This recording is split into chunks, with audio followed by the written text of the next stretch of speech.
consistently getting your next couple rings. You find somebody in leg 1 who becomes a core leader, they start getting their rings. You find somebody in leg 2 who becomes a core leader, they start getting their rings on autopilot. You find somebody in leg 3, they start getting their rings on autopilot. Leg 4, now you went from bronze in 1 leg, silver in 2 legs, gold executive in 3 legs, platinum executive in 4 legs, and then they start finding core leaders, and next thing you know, that executive director in leg 1 starts to go from bronze to silver to gold, from platinum, and now you're a double platinum, and then your second person goes platinum with the same recipe, and now you're triple platinum, and then in leg 3, your third person goes platinum, now you're platinum elite, and then you're in leg 4, your fourth person goes platinum, and now you're a diamond executive director making over $1 million a year, so you can fund your divine calling, you can fund your dream, you can fund your lifestyle, you can leave that generational wealth.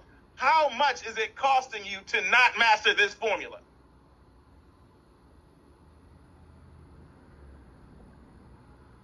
Okay. So, how do you identify a success recipe? Let me give you the short version.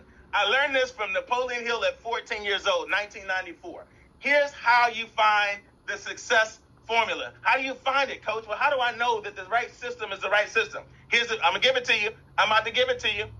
And this is our appetizer. You think this is wait till you come to Myrtle Beach. If you were not planning to come to Myrtle Beach, change your mind. I'm going to give you the context and the framework. But guess what? Every single speaker is going to fill in the success formula in every